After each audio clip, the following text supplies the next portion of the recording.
नमस्कार, आप देख रहे हैं बिग फाइट लाइव। आपके साथ मैं श्वेता मिश्रा अवस्थी। बिहार में 4 महीने बाद विधानसभा चुनाव है, लेकिन चुनावों से पहले वोटर लिस्ट के विशेष गहन पुनरीक्षण को लेकर राजनीतिक गलियारों में हलचल भी तेज हो गई है।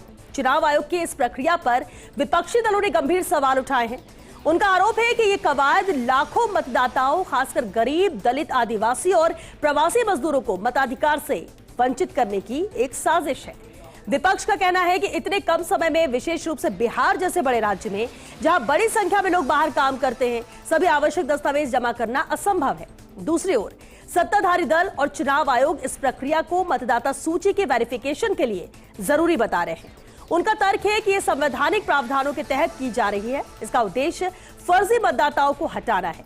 इस मुद्दे पर राजनीतिक दलों के बीच तीखी बहस जारी है, जिसमें चुनाव आयोग की निष्पक्षता पर भी सवाल उठाए जा रहे हैं। आज बात इसी मुद्दे पर कि बिहारी वर्सेस बाहरी पर आखिर क्यों हो रही है सियासत भारी।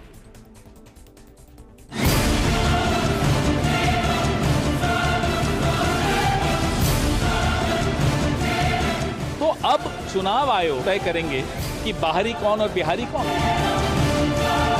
सब दबाव में काम करे देश के अंदर।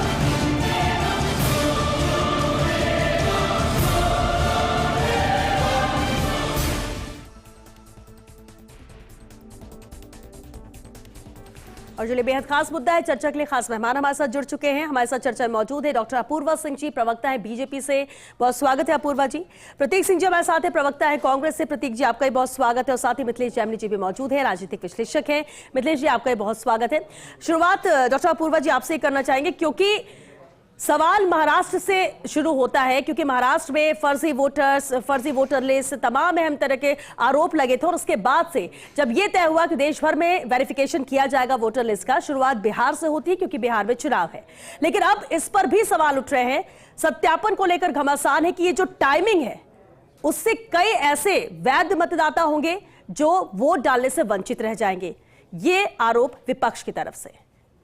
देखिए, इस बात जो आपने आरोप विपक्ष लगा रहा है, उस पर जवाब देने के लिए सबसे उपयुक्त एजेंसी तो इलेक्शन कमीशन रहता, पर फिर भी क्योंकि पक्ष में हम बैठे हैं और हमसे सवाल पूछा जा रहा है, तो मैं कुछ सवालों के माध्यम से इसका जवाब देती हूँ। मुझे ये बताइए, ये रिव्यू कर कौन रहा है? संवैधानिक संस्था द्वारा हो रहा है, संवैधानिक प्रणाली को अपना करके हो रहा है, वैधानिक प्रक्रिया के तहत हो रहा है, और हो क्यों रहा है? लोकतांत्रिक प्रणाली या जो प्रक्रिया है उसके उन्नयन के लिए किया जा रहा है। क्या ये एक्स्ट्रा कॉन्स्टिट्यूशनल है? क्या ये अनकॉन्स्टिट्यूशनल है? क्या इलेक्शन कमीशन के पास में आर्टिकल 324 सेक्शन 1 के तहत में क्या ये राइट नहीं है कि वो इलेक्टोरल रोल्स की जो है वो बनाए, पुनर्निरीक्षण करे और उनकी रक्षा करे? क्या ये जो है रिप्रेजेंटेशन ऑफ पीपल एक्ट के तहत क्या उनको सुपर इंटेंसिव या स्पेशल इंटेंसिव रिव्यू की पावर क्या नहीं दी गई है? दूसरा एक और पक्ष है। देखिए, जो भी इस प्रक्रिया के अंदर अपनाया जा रहा है, इसमें बहुत स्पष्ट सी बात है, क्योंकि 25-30 सालों के अंदर, और ये पहली बार तो हो नहीं रहा, ये पहले भी भारत के अंदर 13-14 बार हो चुका है। ये पहली बार अपनाई गई प्रक्रिया तो है नहीं। और जब पहले 13-14 बार हुआ, तब सबसे ज्यादा पार्टी कौन सी थी राज्य के अंदर? तब इन्होंने आपत्ति नहीं दर्ज करी, आज आपत्ति दर्ज करिए। हम सब जानते हैं 25-30 वर्षों के अंदर सभी डेमोग्राफी जो है उसके अंदर काफी हद तक चेंजेस आए हैं। बहुत सारे अर्बनाइजेशन का इंपैक्ट हमको दिखेगा, माइग्रेशन का इंपैक्ट दिखेगा, इलीगल इमिग्रेंट्स का इंपैक्ट भी हमें दिखेगा। तो उनको हमें किसी ना किसी तरीके से तो इलेक्शन कमीशन को जो है वो रिव्यू करना ही था ना। और अगर वो कर रहे हैं, और उसके अंदर भी उन्होंने कहा है कि अगर आपके माता पिता, दादा दादी कोई भी 2003 तक इलेक्टोरल रोल के अंदर थे या रजिस्टर्ड थे, तो आपके ऊपर कोई संकट नहीं है। इसके बाद में जो है वो अपना इंडियन सिटीजन होने का प्रूफ दिखा दे।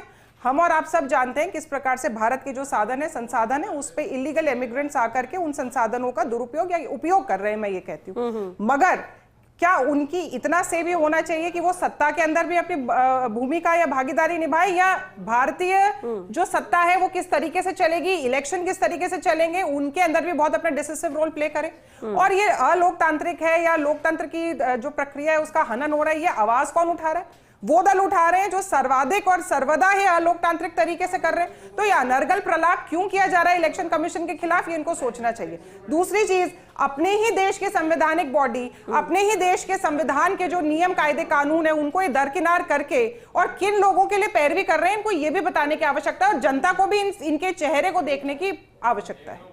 ठीक है, लेकिन प्रतीक जी, विपक्ष सवाल क्यों उठा रहा, अभी क्यों जरूरी था ये तो बताया अभी डॉक्टर अपूर्वा ने, लेकिन विपक्ष सवाल ये भी टाइमिंग को लेकर सवाल उठा रहा है कि ये 4 महीने का जो कम वक्त है, इसके बाद चुनाव है, इसमें आप लोग को चिंता ये है कि कई ऐसे पात्र व्यक्ति हैं जो बाहर रह जाएंगे, वोट नहीं दे पाएंगे या वो वंचित रह सकते हैं, जिसमें आप गरीब दलित का खासतौर से आप बात कर रहे हैं, खासतौर से प्रवासी, क्योंकि बहुत सारे लोग बाहर रहते हैं। लेकिन ये सब जो आपके जहन में सवाल उठ रहे हैं, ये तो इलेक्शन कमीशन भी जानता होगा, उसके लिए भी तो रास्ता निकाला गया होगा। सबसे बड़ी आपको इसमें गलती क्या लगती है, या फिर आपको लगता है कि अभी नहीं हो सकता, तो खासतौर से बिहार के मद्देनजर नहीं हो सकता? श्वेता जी, जब संविधान सभा के अंदर वोट के अधिकार को लेकर चर्चा हो रही थी तो बाबा साहब भीमराव अंबेडकर जी ने अपना वक्तव्य दिया था और उसमें कहा था कि वोट एक हथियार है जिसके जरिए आप आम जनता अपनी स्थिति बदल सकती है। अगर वे इस अधिकार का सही इस्तेमाल करें तो वे अपने शासकों को बदल सकते हैं। और इसी बात में पूरा सारी चीजें निहित है, क्योंकि बिहार में 20 साल से नीतीश कुमार जी की सरकार है और एनडीए की सरकार रही है 17-18 साल, जिसमें बीजेपी भी साथ में रही है। तो अब इनको एक खतरा मंडराता हुआ दिख रहा है कि क्या सरकार खिसक रही है। दूसरी बात कि अभी अपूर्वा जी ने बोला कि पहले भी हुआ है, बिल्कुल हुआ है। आज से 22 साल पहले 2003 में हुआ था, 22 साल में नहीं हुआ। और 22 साल पहले जब हुआ था 2003 में, तब विधानसभा चुनावों के अंदर 2 साल का समय बाकी था और लोकसभा चुनावों के अंदर 1 साल का समय बाकी था। और उसके अंदर जब समीक्षा हो गई, उसके बाद में 5 बार तो लोकसभा के चुनाव हो चुके हैं और 5 बार विधानसभा के चुनाव हो चुके हैं। अब आपको मैं बता देता हूं कि हम लोग क्यों बोल रहे हैं कि उसके अंदर बोला गया कि 1 जुलाई 1987 से पहले जिन्होंने जन्म लिया है उनको तो अपना जन्म प्रमाण पत्र दिखाना है। 1 जुलाई 1987 से 2 दिसंबर 2004 के बीच में जिन्होंने जन्म लिया है उनको अपना या अपने माता या पिता दोनों में से एक का दिखाना है। और 2 दिसंबर 2004 के बाद जो जन्मे उनको अपने पिता का और अपने माता का दोनों का जन्म प्रमाण पत्र दिखाना है। आप बताइए, बिहार जैसे राज्य में जहां पे 26.59% लोग जो हैं वो गरीबी रेखा के नीचे हैं, जहां पे लोग कम पढ़े लिखे हैं, जो बाढ़ ग्रसित जो इलाका अभी जो चल रहा है जिस तरीके से, वहां पे आपने सिर्फ 1 महीने का समय दिया। 1 महीने का, 1 महीने में क्या पॉसिबल है? और 2003 के बाद जो इलेक्टोरल जुड़े हैं, 2003 तक के लिए नहीं मांगा गया, लेकिन 2003 के बाद जो जुड़े, मैं खुद 2003 के बाद जुड़ा हूं और मैं इतने सारे वोट दे चुका हूं।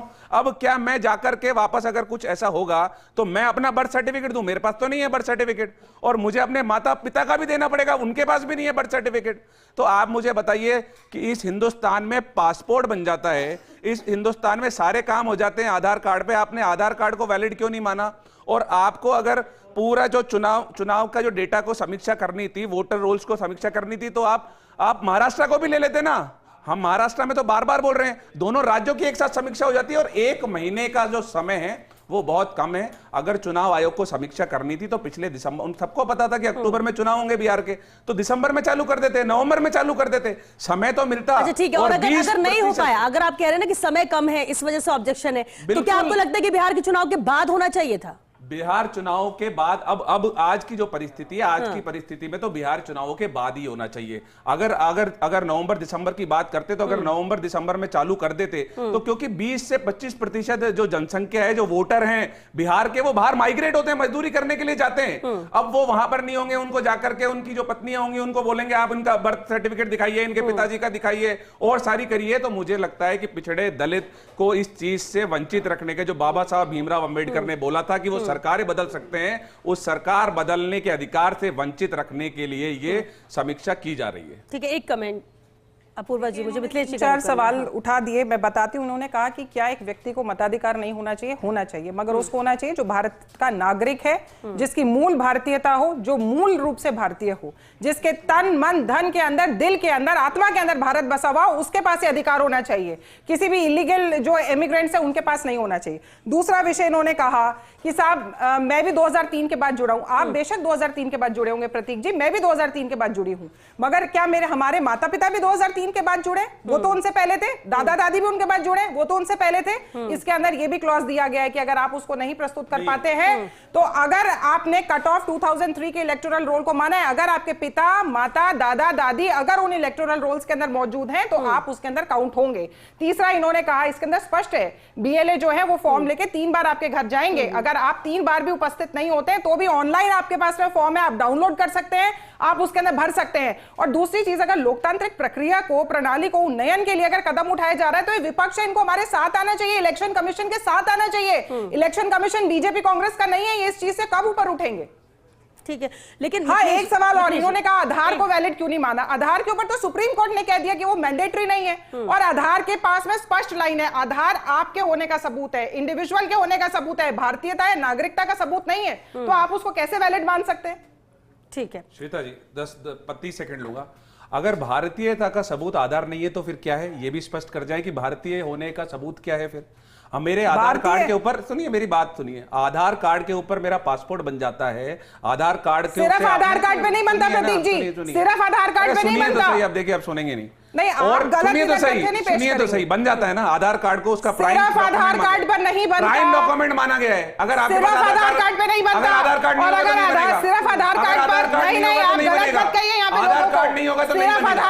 आधार कार्ड इसलिए होता है कि आपकी बायोमेट्रिक होती है, इसलिए होता है कि प्रतीक सिंह के नाम का दूसरा पासपोर्ट नहीं बन पाए। अपूर्वा जी एक सेकंड रुकिए, प्रतीक जी रुकिए, माना गया है पासपोर्ट बनाने के लिए। चलिए, लेकिन अब जब वोटर लिस्ट बात तो मुझे कंप्लीट करने दीजिए, किसी भी व्यक्ति को आधार कार्ड मैंडेटरी नहीं है, आप बातें नहीं कर सकते। अपूर्वा जी वापस आपसे रिएक्शन ले लेंगे। कंप्लीट करने दीजिए। मैं कह रहा हूं कि अगर आपने आधार को नहीं माना था तो इलेक्टोरल रोल्स को आधार कार्ड से क्यों आपने कनेक्ट किया?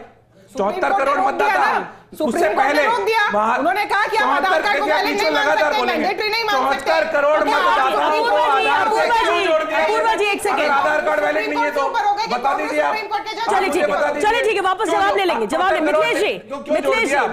मिथिलेश जी देखिए, दोनों तरफ से अपनी बात रखी जा रही है, पक्ष विपक्ष में, कि ठीक है 4 महीने का वक्त है, लेकिन बिहारी वर्सेस बाहरी, ये जो स्थिति चुनाव के लिए भी है आगे, बिहारी वर्सेस बाहरी, ये जो स्थिति है आमने सामने की नजर आ रहे हैं। और अहम सवाल यही है आपसे कि जो इलेक्शन कमीशन कोशिश कर रहा है, ये इस पर पूरा कर लिया जाएगा, क्योंकि काम तो पूरा इलेक्शन कमीशन को करना है। अब इस पर आप सवाल उठाओ या जो भी, क्या आपको लगता है कि वाकई में लोग वंचित रह जाएंगे, या वाकई में ट्रांसपेरेंसी आ जाएगी कि हाँ ये वैलिड है, वेरिफिकेशन हो चुका है, और कम से कम बाद में ये सवाल नहीं उठेंगे कि फर्जी वोटिंग हुई है या फर्जी वोटर्स आए थे?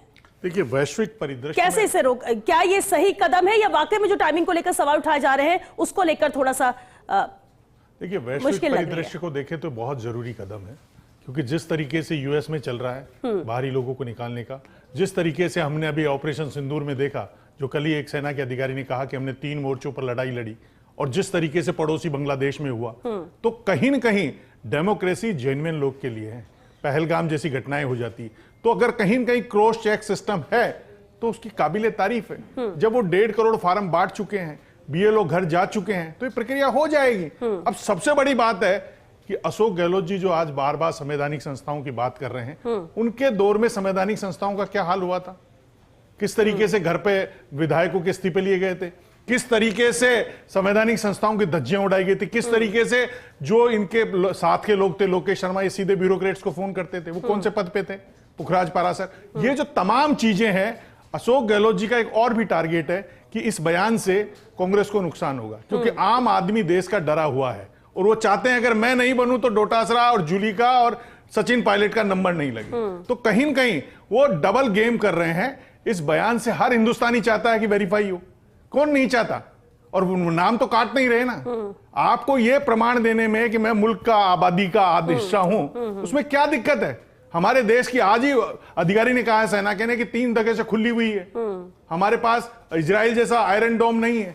ऐसी विकट परिस्थितियों में हम रह रहे हैं। अच्छा, अशोक के लिए भी चुनाव आयोग आखिर किसके कहने से ये सब लेकर आया? तो यानी ये डाउट है कि ये सब चीज के इशारे पर हो रही है इलेक्शन कमीशन, लेकिन अशोक गहलोत ने ये सवाल आज जो फ्रांस में स्थितियां हैं, आज जो यूके में स्थितियां हैं, आज जो अमेरिका में जो चल रहा है, पूरी दुनिया में चल रहा है। हमने बांग्लादेश में देखा जिनके पास वैलिड सर्टिफिकेट थे, अशोक गहलोत जी जाते ना उनके लिए, करते ना बयान।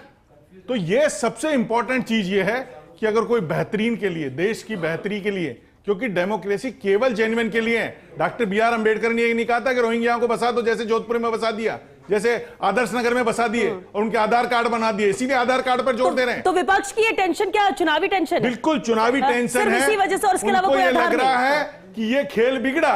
ये इनकी एक उम्मीद है कि अगर बिहार में हम सरकार बना लेते हैं तो केंद्र में सरकार गिरा देंगे। इसी पर पूरा महागठबंधन काम कर रहा है। वो इनका राजनीतिक एजेंडा हो सकता है, लेकिन मुल्क की हिफाजत के लिहाज से ये बहुत महत्वपूर्ण है और इस पर सियासत करना हम आप सबको जोखिम में डालना है। अगर किसी का वेरिफिकेशन होगा मुल्क का आबादी है तो करिए ना, वोट डालिए। अगर जिस देश की राजनीति में, डेमोक्रेसी में अगर रोहिंग्या वोट डालकर सरकार बना रहे हैं तो माफ करना, ये मुल्क कैसे चलेगा। हमने देखी नहीं पश्चिम बंगाल में क्या नजारा आ रहा है, क्या हो रहा है पश्चिम बंगाल में, उस लौकी बच्ची के साथ क्या हुआ है। तो ये नजारे हमने देखे हैं ना, तो आप वैसा ही नजारा बिहार में करना चाहते हैं तो आपको धन्यवाद, आप करते रहिए राजनीति, लेकिन आने वाली पीढ़ियां आपको माफ नहीं करेगी। प्रतीक जी, एक सवाल है।